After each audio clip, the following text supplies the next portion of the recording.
Fala pessoal, sejam muito bem-vindos a mais um vídeo aqui no canal da Pythonando, o melhor canal para você que está em busca da sua primeira vaga como programador Python. Para quem não me conhece, meu nome é Caio Sampaio, programador há mais de 8 anos, graduado pelo Instituto Federal de São Paulo, pós-graduado em Inteligência Artificial e Machine Learning, e no vídeo de hoje nós vamos falar sobre streaming de dados com Python e Django. Então nós vamos entender aqui qual que é o problema que isso resolve e como ele funciona, para que ele serve e como implementar isso de fato utilizando Python e Django, beleza? Mas antes, vamos entender aqui qual que é o problema e por que nós precisamos de streaming de dados com Django, beleza? Ou com qualquer linguagem de programação, isso daqui não é exclusiva do Python ou do Django, tá? Isso é um conceito da computação.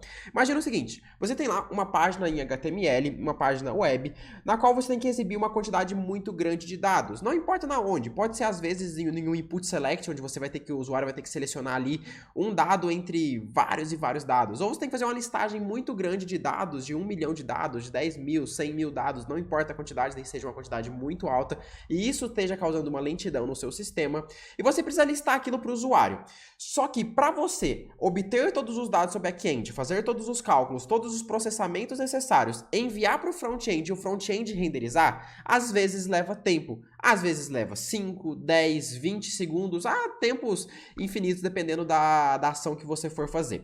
Então, são ações que, para exibir algo, todos os dados para o usuário, acaba levando tempo, tanto na parte do back-end, para pegar esses dados, receber eles, processar todos eles, para depois mandar para o front renderizar todos eles, depois você ver isso na interface. Então, acaba tendo uma lentidão nesse processo. Mas agora, imagina se a gente fizer o seguinte, em vez de pegar todos os dados, processar todos os dados, enviar todos os dados para o front-end e o front-end renderizar todos os dados, o que eu poderia fazer? Eu tenho que exibir 10 mil dados no meu front-end, 10 mil números, vamos fazer uma suposição aqui. Em vez de eu realizar todos os cálculos para mandar direto, eu posso pegar o primeiro número, mando o front-end renderiza. Pego o segundo, mando o front-end renderiza. Pego o terceiro, mando o front-end renderiza. Então eu vou enviando os dados conforme eles forem surgindo no meu back-end. Conforme eu for conseguindo processar esses dados no meu back-end, gerar esses dados e enviar para o meu front, aí ele renderiza. Eu não preciso esperar todos os dados estarem prontos para eu conseguir renderizar e o usuário ter acesso a essas informações. Porque às vezes ele não precisa esperar todas. A informação que ele precisava já é logo uma das primeiras. Ou ele não fica com a página travada, ele vê que tem algo acontecendo e não sai da sua interface. Beleza? Então vamos lá, pessoal, vamos aqui no Django. Eu já tenho um projeto Django criado aqui. Simplesmente criei um projeto, chamei ele de Core. Aqui no meu settings eu coloquei o home no meu Stylabs, que é o app que eu criei. E no meu URLs eu criei aqui uma URL vazia, uma home, que redireciona para views.home, que é a views do app home, que é essa daqui. E aqui na views do app home eu simplesmente renderizei um HTML. E esse HTML ele simplesmente está escrito teste, ele não faz nada. Então vamos abrir aqui o nosso Firefox para mostrar para vocês. Vamos ver se está tudo funcionando até aqui então. E beleza. Então tá, vamos começar esse processamento. Então a primeira coisa, eu preciso criar uma função para simular, para gerar esses dados, para streamar esses dados. Então para isso, o que eu vou fazer? Vou dar um def aqui, vou chamar ela de string response. Response, ok? E ela vai receber uma requisição, como todas as outras, request. Tá, e aqui que vem a diferença. Essa string response, ela não vai retornar um HTTP response comum, ele vai retornar um streaming HTTP response. Então tem que dar um return streaming. Eu tenho que importar aqui, que eu esqueci de importar antes. Então streaming HTTP response. E eu vou retornar isso daqui. E Caio, quando a gente retorna tanto um HTTP response, um render, um JSON response, eu preciso passar alguma informação para cá. E aqui no streaming response eu não vou passar um dado, não vou passar um, não vou passar dois, não vou passar três. O que eu preciso passar como informação aqui para o streaming response? Eu preciso passar uma função geradora, algo que gere dados, algo que forneça dados. Não pode ser uma função normal. Se eu tenho uma função normal que te devolve um JSON com 10 mil dados, eu vou ter que esperar o JSON ser formado, ser criado, para depois retornar esses dados.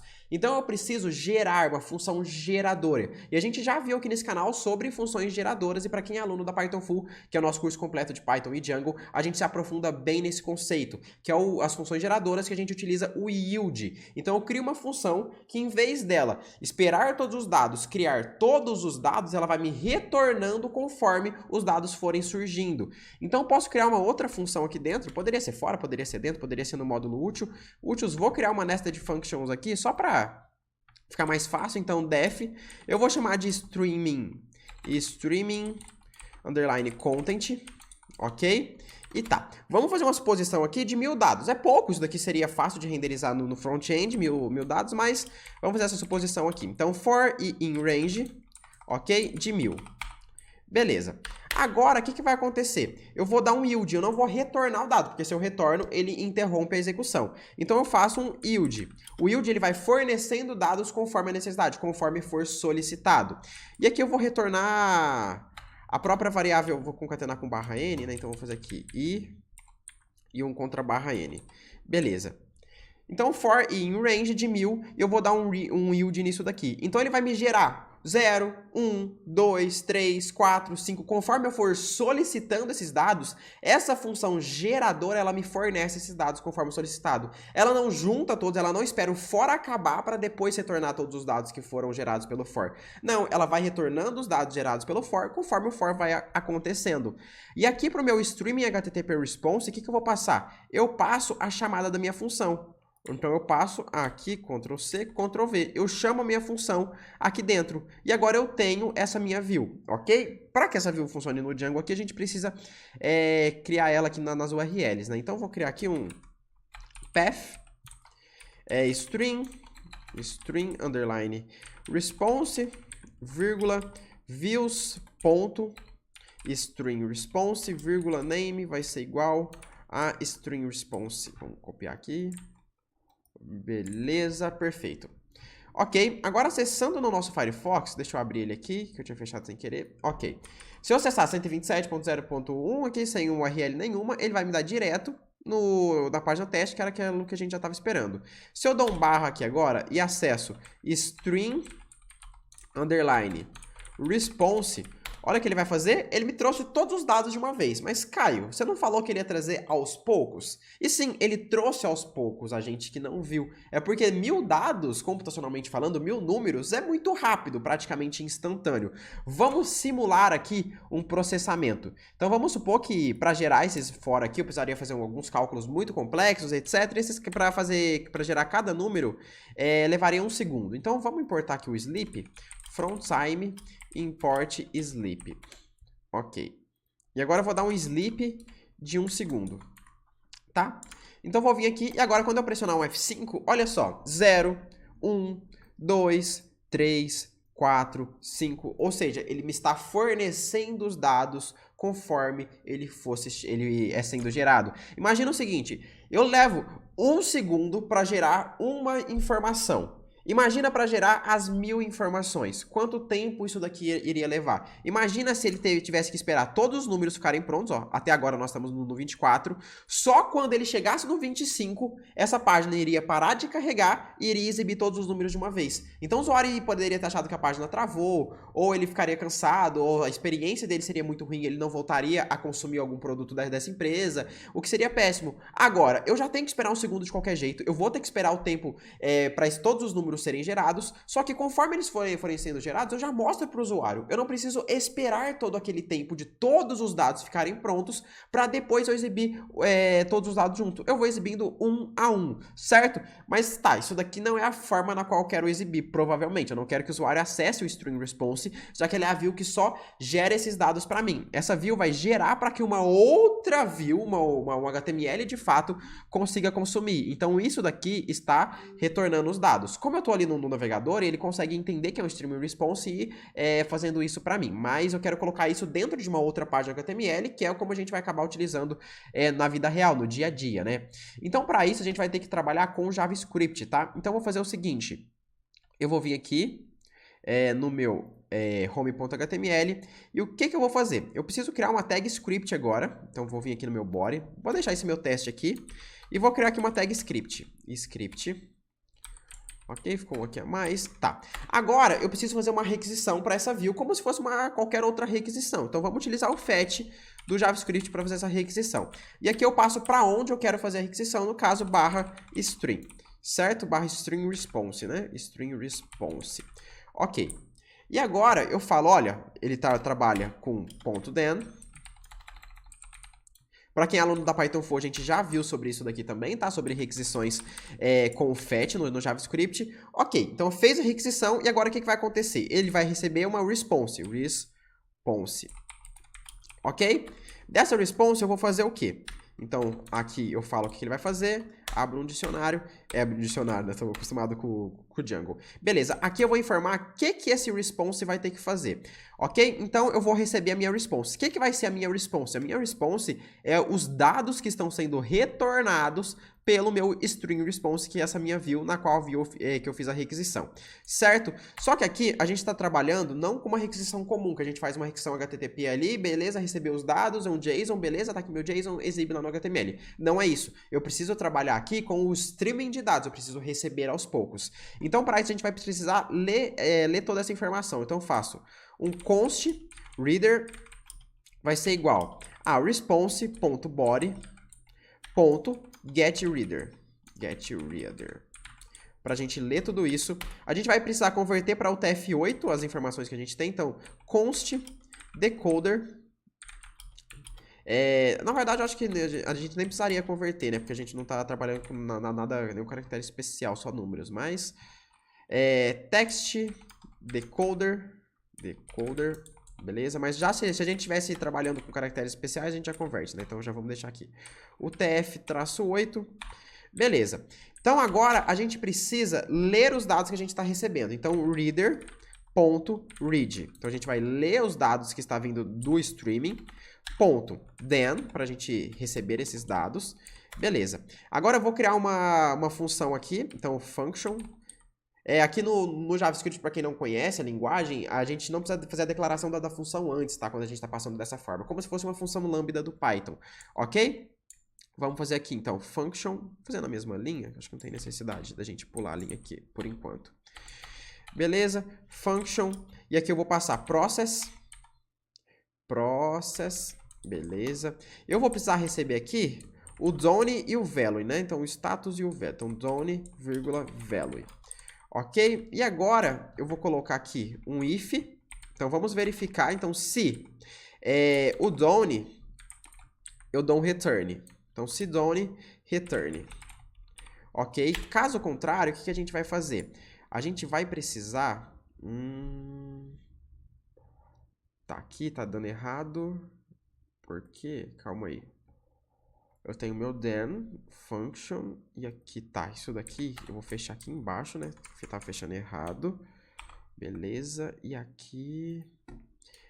chaves. E aqui eu fecho chaves. Beleza, agora sim, né? Aí, beleza. Ok, então aqui eu tô fazendo a leitura do meu streaming e eu vou jogar essa leitura para dentro de uma função que recebe esses parâmetros aqui. Caso done, a gente dá um return direto e beleza. Se a gente receber os dados, o que nós vamos fazer? Eu vou dar agora, eu posso simplesmente pegar o value, né? Se eu der um console.log aqui, em value, a gente vai ter essa informação. Vamos voltar, beleza? Aqui no nosso Firefox. Agora, em vez de acessar, olha só o tempo que está levando. Até agora ele está gerando esses dados. Então, beleza. Vamos voltar aqui para a nossa home. Vou vir aqui no meu inspect. E se a gente olhar no nosso console, repare o seguinte.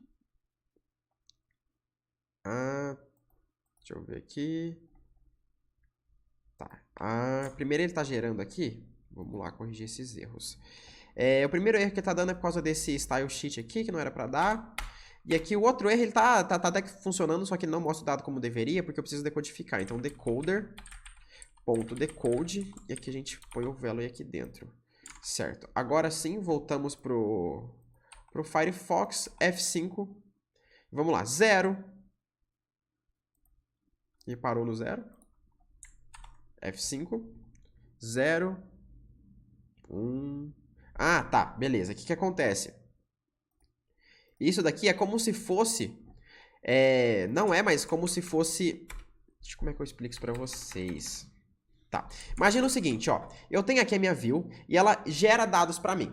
Esse meu reader, ele vai lá e fala o seguinte, olha, me dá o dado que você acabou de gerar, o primeiro dado que você gerou. Beleza, ele só fez isso. Eu preciso pedir para ele voltar e pedir dados de novo. Volta e pede dados, volta e pede dados. Ficar nesse loop de pedir dados até que essa minha view aqui informa que não tem nenhum dado mais para ser gerado, então ele vai cair dentro desse if do done e dar um return e sair do meu laço. Então esse done a gente verifica se tem dados para ser gerados. Se não tiver, ele dá um return e sai aqui da função, pronto, acabou. Enquanto tiver dados, ele vai me exibir o console.log. Só que como eu não pedi para ele ler de novo, ele não vai me gerar. Então o que eu faço? Eu vou simplesmente fazer o seguinte, reader.read, certo? Então aqui eu tinha passado o then e criado uma nova função. Então vamos passar o then.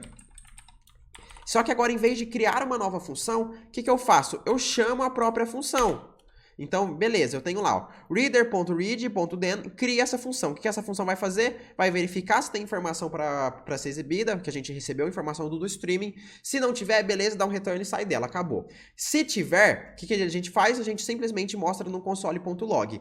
Beleza, mostrou no console.log, ele vai perguntar de novo, olha, streaming, você tem mais informação para mim? Se tiver, ele volta para a função process, porque ele chamou a própria função process, e ele faz o mesmo percurso de novo, e assim fica até a minha view do back-end, o meu stream, responder, olha, acabou as informações. Dessa forma, provavelmente, se eu não esqueci de nada, já deve estar tudo funcionando. Então vamos lá, 0, 1, 2, 3, 4, 5, 6 e assim por diante. Ele está gerando todos os dados aqui para mim. E agora, beleza, os dados chegou no meu JavaScript, tem essas informações, agora a gente trabalha com o que precisar, né? Não sei exatamente para que você estaria precisando de string response, mas agora seria conhecimento de JavaScript. Então, olha, o decoder.value é a sua informação. O que você quer fazer com ela? Provavelmente você não quer exibir no console.log, né? Vamos fazer um exemplo aqui um pouco mais prático. Vamos criar aqui uma div, uma barra div, beleza? Vou colocar um ID aqui, vou chamar de content. Ok. E agora, em vez de dar esse console.log, eu vou até deixar ele ali para vocês irem vendo, eu vou pegar todos esses dados, em vez de colocar no console.log, eu vou colocar dentro dessa div, para que o usuário possa ver na tela, porque o usuário comum não vai abrir o inspecionar, né? Então, document.getElementById, element_by_id, beleza, a gente quer inserir dentro de qual elemento? O que tem um ID content, tá? Content, não estou explicando os conceitos básicos de JavaScript, tá? O que é um document.getElementById, etc. Porque nesse vídeo eu estou partindo do pressuposto que esse conhecimento básico de JavaScript você já tem, ok? Ponto. Inner HTML, então quero adicionar dentro do HTML, mais igual, ou seja, eu quero pegar o que já tem e adicionar ali dentro, porque senão ele vai substituir pelo novo número. Vou até colocar aqui com igual para vocês verem o que vai acontecer. E vou colocar aqui um decoder.decode.evalue aqui dentro. Tá, beleza. Acessando meu Firefox, vou dar um F5 e agora tem lá, ele vai mostrar 0, aí ele tira o 0, põe o 1, tira o 1, põe o 2, tira o 2, põe o 3 e assim por diante. Porque eu não estou concatenando, eu estou tirando o que eu tinha e adicionando um novo. Para fazer o contrário, o que eu vou precisar? Eu preciso trocar o igual para um mais igual. Ou seja, eu pego o que já existia e adiciono esse novo valor. Pego o que já existia e adiciono esse novo valor. Ok? Poderia colocar isso aqui dentro de um H1 e etc, para ficar mais bonito, colocar um CSS, mas não vou fazer isso aqui agora. Beleza? 0, 1, 2, 3, 4. Agora sim, conforme o meu back-end está gerando esses dados, o meu front-end vai atualizando aqui na interface para mim. Eu deixei o console.log aqui para vocês verem que está sempre alinhado os dois, tá? Que eles estão dentro da mesma função. Beleza? Então, basicamente, é esse o conceito de streaming, pessoal. É um conceito muito importante. Você vai utilizar isso daqui bastante. Imagina o seguinte, Caio, me dá uma aplicação prática. Você tem lá um arquivo JSON com várias e várias opções gigantescas. Você quer colocar essas opções dentro de um select para o usuário clicar e uma barra de pesquisa. Só que leva, às vezes, 5 segundos para que todos os dados sejam renderizados dentro do select, para o usuário clicar e aparecer todos e ele poder pesquisar. Às vezes, o que ele quer clicar é o primeiro, segundo, terceiro, quarto, quinto, sexto, o milésimo e assim por diante. Ele não precisa esperar todos os dados. Então, se os dados ali forem aparecendo aos poucos, é muito melhor do que ele clicar, ficar travado, esperar 5 segundos e depois aparecer o select. Então, é uma maneira de você trabalhar. Às vezes, arquivo texto para análise de dados, está trabalhando com listagem de dados muito grandes que você não pode fazer paginação. É sempre importante um conceito muito bom que vocês vão utilizar no seu dia a dia como deve, ok, pessoal? Então é isso, agradeço a paciência e presença de todos vocês. Não se esqueçam de se inscrever no canal, deixar seu like e coloca aqui um comentário de uma ideia para um próximo vídeo que você tem interesse de ver aqui no canal. Então é isso, agradeço a paciência e presença de todos vocês. Um abraço, até a próxima e fui! Tchau, tchau, galera!